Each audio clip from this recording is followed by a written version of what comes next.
जय गुरुदेव। चलिए आज सुनते हैं संत सेवक राम के बारे में। दोस्तों, वृंदावन में जो आश्रम है ना, वहाँ जो सेवा देते हैं, जब नीम करोली बाबा जी इस दुनिया से चले गए और उनके आश्रम में कोई देखरेख करने वाला नहीं बचा, तो उनके जाने के बाद पूरे आश्रम को जिन्होंने संभाला वो थे संत सेवाराम।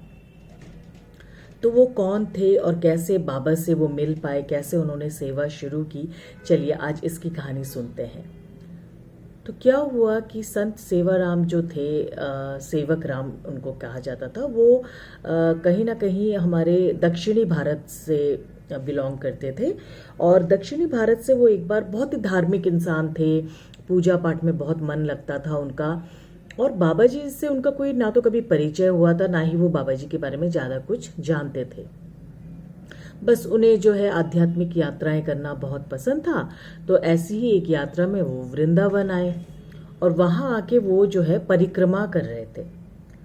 तो परिक्रमा करते हुए ही वहीं पे जो है आश्रम भी आता है। तो जैसे ही परिक्रमा करते हुए वो आश्रम के बगल से निकल रहे थे, तो उनको बड़ी तेज आवाज आई कि ओ सेवक राम इधर आ। तो इतनी भीड़ में, इतने लोगों की भीड़ में अपनी आवाज़ सुन के, और वो भी मतलब साउथ इंडियन इंसान जिसको यहाँ का कुछ पता ही ना हो, वो थोड़ा सा तो चौंके। और उन्होंने देखा उधर मुड़ के, तो देखा भाई कोई महाराज जी हैं जो उन्हें बुला रहे हैं। तो वो गए, उन्होंने कहा, उन्होंने प्रणाम वगैरह किया और बोला कि आप मुझे किस तरीके से जानते हैं, मतलब आपको मेरा नाम कैसे पता चला।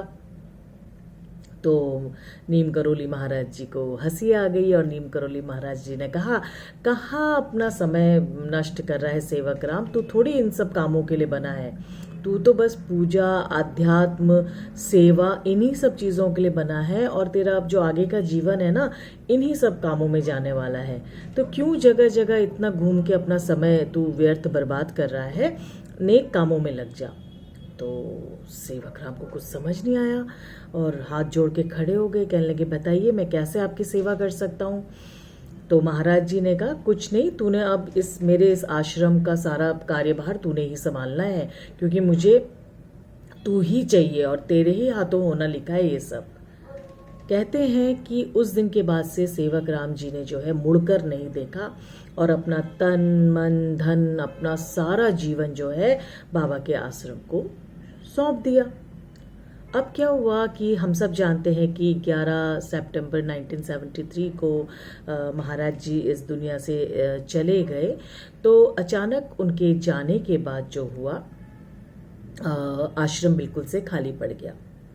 तो अब आश्रम का क्या होगा, आश्रम कौन संभालेगा, उसकी देखभाल क्या होगी, ये सब जितने भी भक्तजन हैं सब मिलके बैठे और डिसाइड करने लगे कि भाई क्या किया जाए, कैसे किया जाए। तो ये डिसाइड हुआ कि चलो एक ट्रस्ट बनाते हैं और उस ट्रस्ट में हम डिसाइड करेंगे कि कौन देखभाल करेगा आश्रम की, और लेना देना जो भी डोनेशन आता है या जो चढ़ावा आता है उसका हिसाब किताब कैसे होगा। तो स्वाभाविक सी बात थी कि सेवक राम ने तो उसमें बैठना ही था, उस सभा में। तो वो भी बैठे हुए थे और सारी वार्तालाप चल रही थी। और चूंकि इतने सालों से सेवक राम ही जो है सारा कार्यभार संभालते थे, तो प्रश्न उन्हीं के ऊपर आया। तो उनसे पूछा ट्रस्ट के भक्तों ने कि सेवक राम जी बताओ कि अभी आप इतने सारे सालों से जो है यहाँ का सारा कुछ लेखा जोखा सब देख रहे हो, तो आपके पास कहीं कोई हिसाब किताब है इस चीज़ का। सेवक राम जी हतप्रत रह गए, बहुत हैरान रह गए, क्योंकि सबसे पहली बात तो ये थी कि वो पढ़े लिखे नहीं थे, और दूसरी हैरानी की बात ये थी कि जब तक बाबा जी का हाथ उनके सर पर था, बाबा जी जीवित थे, कभी भी इस तरह की वार्तालाप वहाँ पे नहीं हुई थी। फंड आता था, डोनेशन आता था, उससे लोगों की सेवाएं होती थी, आश्रम चलता था, लेकिन ना कभी बाबा जी ने इस बारे में कोई वार्तालाप करी और ना ही सेवक राम ने कभी कुछ पूछा। सब कुछ बहुत ही प्यार से चलता रहता था और कभी कोई प्रश्न चिन्ह नहीं लगा। सेवक राम जी थोड़ा मतलब स्वाभाविक है कि उनको दुख लगा होगा, लेकिन उन्होंने, क्योंकि वो एक साधु थे, वो एक सेवक थे, उन्होंने अपना दुख जाहिर नहीं किया और हाथ जोड़कर सारे भक्तजनों से कहा कि मैं अब कुछ कहना चाहता हूँ और मैं ये विनती करता हूँ कि आज का दिन जो है मेरी इस सेवा का आखिरी दिन माना जाए। आज से मैं अपना पद त्यागता हूँ। मैं अपनी सेवा, क्योंकि बाबा जी ने बहुत सम्मान सहित मुझे ये कार्य सौंपा था, तो अब मरते दम तक सेवा तो मैं बाबा जी की करूँगा और इसी आश्रम में रह के करूँगा, लेकिन आज के बाद से मैं कोई लेखा जोखा कुछ नहीं देखूँगा। और क्योंकि मैं जो कपड़े पहनता हूँ, मैं जो मेरा बेड है, जो मेरे पास ये जो चप्पलें हैं, ये सब आश्रम के ही पैसों से आई हुई है, तो ये मैं आपको हिसाब दे रहा हूँ। मतलब इसके अलावा मेरे पास कोई हिसाब नहीं है, क्योंकि मैं पढ़ा लिखा तो हूँ नहीं, है ना। मैंने कभी रजिस्टर बनाया ही नहीं इन सब चीज़ों का। तो ये कपड़े मैं आपको एकदम साफ तरीके से बता देता हूँ कि आश्रम के ही पैसों के हैं। और एक और बहुत ही बहुमूल्य चीज़ मेरे पास है। अब सारे भक्तजन जो थे थोड़ा सा हैरान से हुए कि बहुमूल्य चीज़, ऐसी क्या चीज़ थी। तो सेवक राम ने कहा कि चिंता मत करिए, बाबा जी ने मुझे दी थी, लेकिन वही एक ऐसी बहुमूल्य चीज़ है मेरे कपड़ों के अलावा मेरे पास, तो वो भी मैं आज आप लोगों को सौंप देना चाहता हूँ। तो सेवक राम जी अपने कमरे में गए और एक कपड़े में लपेटी हुई चीज़ उठा के ले आए। लाके उन्होंने जो है, बहुत ही बड़ा कमरा था और बड़े सर्दियों के दिन थे, ना पंखा चल रहा था, सारी खिड़की दरवाजे बंद थे, तो बीच मेज में जो है ना वो थैला रख दिया उन्होंने। और थैले को जैसे ही खोला तो भक्तजनों, उसमें पता है क्या निकला? उसमें निकली रामचरितमानस। उन्होंने रामचरितमानस को प्रणाम किया, खोला और सभी भक्तजनों को बताया कि ये बाबा जी ने मुझे अपने हाथों से दी थी, जिसको मैं पढ़ा करता था और जिसको मैं आने वाले श्रद्धालुओं को सुनाया करता था और खुद के लिए भी ज्ञान अर्जित करता था। तो ये भी जो है मैं उनकी संपदा समझ के आप ट्रस्टी लोगों को आज सौंपता हूँ। और कहते हैं जैसे ही सेवक राम जी ने वो रामचरितमानस कपड़े के अंदर से निकाली और उसको टेबल के ऊपर रखा, अचानक से उसके सारे पन्ने अपने आप खुलने लगे। और इस बात के साक्षी वहाँ बैठे हर भक्त है। ऐसा नहीं है कि कोई कहानी गढ़ी गई है या ऐसे ही इस बात को बोल दिया गया है। कहते हैं जितने भी भक्तजन वहाँ थे वो साक्षी हैं इस बात के कि उस ही लम्हे में बिना किसी हवा के, बिना पंखे के, वो सारी रामचरितमानस अपने आप उसके सारे पन्ने खुलने लगे। और उससे भी ज़्यादा हैरानी की बात ये थी कि हर पन्ने के बीच में से बहुत सारे पैसे निकलने लगे और उड़ने लगे उस कमरे के अंदर।